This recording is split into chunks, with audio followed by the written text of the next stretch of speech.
اور ہم نے پھر آج میں پھر بھی گزارش کروں گا کہ اہل سنت والجماعت کا جو عقیدہ ہے یہ بڑا مضبوط عقیدہ ہے. میں کہتا ہوں میں بڑا تنگ بھی ہوں ان سے، سنیوں سے.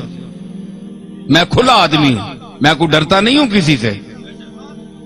زندگی موت اللہ کے ہاتھ ہے، اللہ کے ہاتھ ہے، کوئی نہیں مار سکتا. جب اس کا حکم ہوگا تو مریں گے، ہیں جی. تو اس لیے ڈر کوئی نہیں ہے، صرف یہ ہے کہ مجھے ان سے گلہ بھی بڑا ہے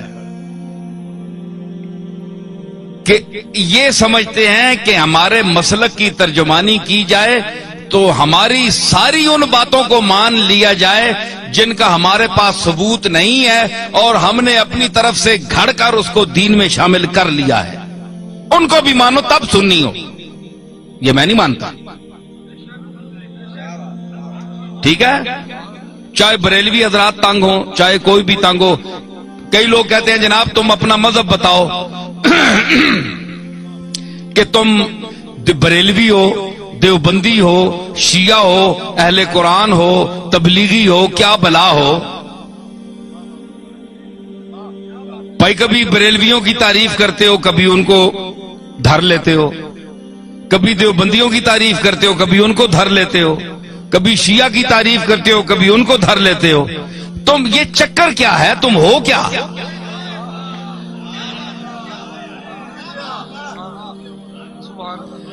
ہے جی.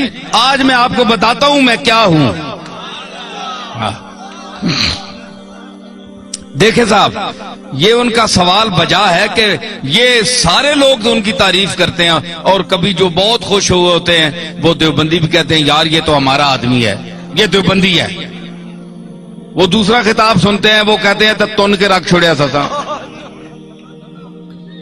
بریلوی کہتے ہیں جناب یہ ہمارا ہے، تو دوسرا خطاب سنتے ہیں اس میں کوئی ان کی بات ہوتی ہے، ان کو دھر لیتا ہوں، وہ کہتے ہیں یہ گیا، یہ تو کچھ بھی نہیں ہے، ہمارا تو نہیں ہے. شیعہ کہتے ہیں اہل بیت کی تعریف اس سے بڑھ کر کسی نے کی نہیں، کبھی ان کو بھی کوئی چٹکی لگا دی، وہ کہتے ہیں یار ہمیں بھی ہماری خبر بھی لے گیا. اہل قرآن، تبلیغی، اہل حدیث تعریف بھی کرتا ہوں، مذمت بھی کرتا ہوں. وہ کہتے ہیں یہ چیز کیا ہے، یہ ان کی معجون مرکب کیا ہے، حدود اربع ان کے کیا ہے. تو میں گزارش کروں، بات یہ ہے کہ میرا کوئی ذاتی مذہب نہیں ہے، نہ آپ کا کوئی ذاتی مذہب ہونا چاہیے. ہمارا مذہب، ہمارا عقیدہ، ہمارا مذہب، ہمارا مسلک، ہمارا نظریہ، ہمارا اندیہ وہ ہونا چاہیے جو اللہ کی آخری کتاب قرآن مجید میں آیا ہے، یا جناب محمد الرسول اللہ سے جو عقیدہ، جو طریقہ ثابت ہے وہ آپ کا اور میرا عقیدہ ہونا چاہیے. ٹھیک ہے نا؟ یہ مسلمان کی تعریف ہے. تو ہر یاد رکھیے کہ ہر مذہب میں، ہر مسلک میں افراط و تفریط ہے. یا کوئی کسی بات میں گھٹ جاتا ہے، بہت دالیوں لے ونن تے بعض جگہ وہ اتنی شدت کرتے ہیں کہ حد سے بڑھ جاتے ہیں. میانہ روی، حضور نے فرمایا خیر الامور اوسطھا، یہ آپ کا ایسا جملہ ہے کہ پوری کائنات کے ہر چیز پر اس کا اطلاق ہو سکتا ہے. پوری کائنات، ہر عمل، ہر نظریہ، ہر نقطہ، یہ سرکار مدینہ کا وہ ارشاد ہے. میں اس کی تعریف کروں کہ فرمایا کہ ہر چیز میں درمیانہ روی اختیار کرو، ہر چیز میں. آپ اس کو گھر جائیں، اپنے بال بچوں کے ساتھ، بیوی کے ساتھ، والدین کے ساتھ، محلے والوں کے ساتھ برتیں اور حضور کے اس ارشاد مقدس کو آپ ذہن میں رکھیں کہ ہر چیز میں میانہ روی، نہ حد سے بڑھو نہ حد سے نیچے ہو، درمیان میں چلو. وہ کسی نے کہا نا کہ عزیز اتنا ہی رکھو کہ جی بہل جائے، عزیز اتنا ہی رکھو کہ جی بہل جائے، اب اس قدر بھی نہ چاہو کہ دم نکل جائے. ہر چیز کا ایک طریقہ ہوتا ہے اعتدال، درمیانہ روی. تو حضرت پیر میر علی شاہ صاحب کا کو اللہ نے علماء عصر میں امتیاز کیوں عطا فرمایا؟ دیوبندیوں نے کیوں ان کو مانا؟ شیعہ نے کیوں مانا؟ رد مرزائیت میں جب میرے دادا وہاں تشریف لے گئے تو سب نے مسلمہ طور پر آپ کو مقتدا اپنا کیوں مانا؟ آج کون سا پیر ہے پاکستان میں کہ جس کو تمام مسالک کے علماء اور مشائخ اکٹھے ہو کر اپنا پیشوا مانے؟ کوئی ہے آپ کے سامنے آیا؟ نہیں آیا، اس لیے کہ وہ خود معتدل نہیں ہے، وہ پارٹی کا بن گیا ہے، پارٹی کا ہو کر رہ گیا ہے۔ اس نے کہا کہ اگر میں شیعہ ہوں تو میں نے شیعہ کی حمایت کرنی ہے، چاہے شیعہ غلط ہے میں نے شیعہ کو ثابت کرنا ہے۔ دیوبندی ہے تو اس نے کہا میں نے دیوبندیوں کو ثابت کرنا ہے چاہے وہ غلط ہی کریں۔ بریلوی ہیں ان کو میں نے ثابت کرنا ہے چاہے غلط ہی کہیں، میں نے ان کی تائید کرنی ہے۔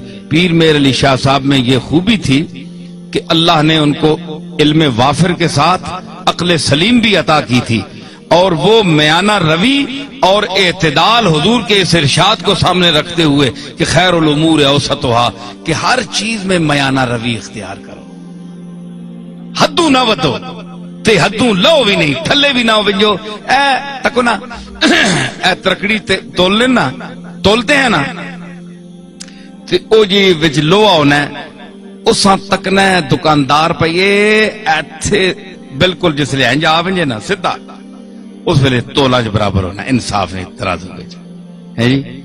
تے کئی جڑے او تے مولیاں نے پتھر مار چھوڑنے، مار کے میں تک نہ رہا ہاں، مولیاں نے پتھر مار چھوڑا ہے یا ایمیں سودے نہیں چمک دیتی تو وہ پلڑا انج ہو گیا تو اسا جلدی جلدی پا دیتا۔ کیوں سرور تک نہ ہونا ہے نا؟ اچھا تو مطلب ہے کہ دھوکہ دے دیا، چکر دے دیا، تو مطلب یہ ہے کہ وہ سودا وہاں جاتا نہیں پورا، صرف ٹچ کر کے اس کو نیچے کر کے چکر دے کے چلے جاتے ہیں۔ لیکن جو سمجھدار گاہ کو اس کو پتہ ہے کہ جب یہ بالکل تول میں صحیح آئے گا نا، انصاف پہ آئے گا، نہ ادھر جھکاؤ ہوگا نہ ادھر ہوگا، تو پھر صحیح تلے گا۔ اس کو کہتے ہیں اعتدال، درمیان میں، نہ ادھر نہ ادھر۔ تو آپ بتائیں کہ سودا وہ صحیح تلتا ہے نا جو اعتدال پر ہو، جسے اس کے آنے جی ترکڑی نہ ہو، کنڈا صحیح تولتے درمیان کھلوتا ہوئے اور صحیح سودا تلنا ہے۔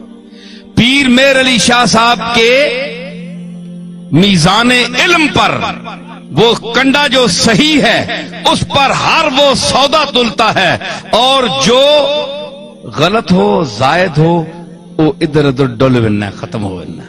لوگ آ رہے جناب پیر صاحب عجیب آدمی ہے، کسی کو انہوں نے کافر نہیں کہا، کسی کو مشرک نہیں کہا، کسی کے خلاف فتویٰ نہیں دیا، سب کو کہتے ہیں مسلمان ہیں، لیکن یہ ذرا ٹھیک کر لو، یہ ٹھیک کر لو، یہ غلط ہو تم، یہ غلط ہو، یہ ذرا ٹھیک ٹھاک کر لو، باقی تم ٹھیک ہو۔ پیر میرے علی شاہ صاحب یہی کہتے ہیں نا۔ تو ہمارے یہ آج کے بعض بریلوی حضرات یہ کہتے ہیں جناب کہ انہوں نے اتنا علم ہونے کے باوجود انہوں نے کیوں کسی کو کافر نہیں کہا؟ دیوبندیوں کو کافر کیوں نہیں کہا پیر میر علی شاہ نے؟ اتنا بڑا عالم ہے، اور دوسرے لوگوں کو کیوں نہیں کہا؟ بھائی کوئی کفر کی بات سامنے آئے تو کافر کہیں، ان کی تصانیف آپ پڑھیں تو یہ اتفاق کے ساتھ بالاتفاق یہ بات جو ہے یہ آپ ذہن میں رکھیں کہ چاہے بریلوی ہو، چاہے دیوبندی ہو، شیعہ ہو، کوئی بھی ہو، اگر اس کے دل میں اس کے زبان سے ایسا جملہ نکلتا ہے جو رسول اللہ صلی اللہ تعالی علیہ وسلم کی گستاخی پر مبنی ہے، وہ حضور کو لوگوں کی نظروں سے گرانا چاہتا ہے، وہ دائرہ اسلام سے خارج ہے۔ ٹھیک ہے؟ باقی ہمارے بزرگوں کو نہ ماننے والا کافر نہیں ہوتا، ٹھیک ہے نا جی؟ ہمارے بزرگوں کو نہ مانے، کوئی داتا صاحب کو نہ مانے، وہ اللہ خود ہی منوا لے گا، وہ خود ہی پکڑے گا۔ اگر اللہ کے مقبولوں کے ساتھ کوئی زبان درازی کرتا ہے تو اللہ بڑا غیرت مند ہے، وہ نہیں چھوڑتا۔ اس نے کہا تھا بس تجربہ کر دیم دری دیر مکافات، با درد کشاں ہر کے در افتاد بر افتاد۔ حافظ نے کہا کہ ہم نے اس دائر مکافات میں بڑا تجربہ کیا ہے۔ یہ دائر مکافات ہے نا، بدلہ یہی مل جاتا ہے انسان کو، جو کسی کا حق دبائے، جو یتیموں کا مال کھائے، کتنے گیا وہ شکیل؟ ٹھیک ہے خلیل، ٹھیک ہے نا؟ تو مطلب ہے آپ کے علاقوں میں بھی ایسی چیزیں ہیں کہ جو غریبوں کا مال کھاتے ہیں، یتیموں کا مال کھاتے ہیں، اور ان کے یتیم رشتہ دار جو ہیں وہ دوسروں کے مدرسوں میں پلتے ہیں جا کر. سمجھ آئی؟ تو یہ فرمایا کہ وہ لوگ یاکلون فی بطونہم الا النار، وہ کھاتے ہیں اپنے پیٹوں میں انگارے، بھر رہے ہیں انگارے، آگ کے انگارے جو یتیم کا مال کھاتے ہیں. ٹھیک ہے نا؟ تو کہتے ہیں انہوں نے کیوں نہیں فتویٰ لگایا؟ بھائی فتویٰ انہوں کا دیکھیں، جو رسول اللہ کی گستاخی کرے گا، حضور کو کے متعلق، اور سب سے وہابیوں کے جو سربراہ ہیں، اپنا نہیں کیا نام ہے، ابن تیمیہ، وہ ان کے بھی جد اعلیٰ ہے. تو مطلب ہے عقیدے میں جد اعلیٰ ہے. تو ابن تیمیہ جیسا آدمی، اس نے لکھا کہ ایک ہے کپڑے کا میلا ہونا، ایک ہے حکارت سے کوئی گئی سٹ ہے ایویں ترکیا میلا ہے، ذہن میں اس کو حقیر کہے، ذہن میں یہ عقیدہ رکھے کہ میں اس کی حکارت کر رہا ہوں. ایک یہ ہے کہ حضور علیہ الصلوۃ والسلام کی کملی جو ہے، آپ کا جبہ یا ہر وہ کپڑا جو آپ کے جسم اقدس سے مس ہوا، لگ گیا، ایک بار لگا یا کئی بار لگا، تو اس کو وہ شرف حاصل ہے کہ دنیا میں کسی چیز کو وہ شرف حاصل نہیں. ٹھیک ہے؟ تو اگر وہ میلا بھی ہو سکتا ہے نا، گرد و غبار تو پڑتی ہے، وقت کا گزرنا اس کو گل جاتا ہے، پرانا ہو جاتا ہے،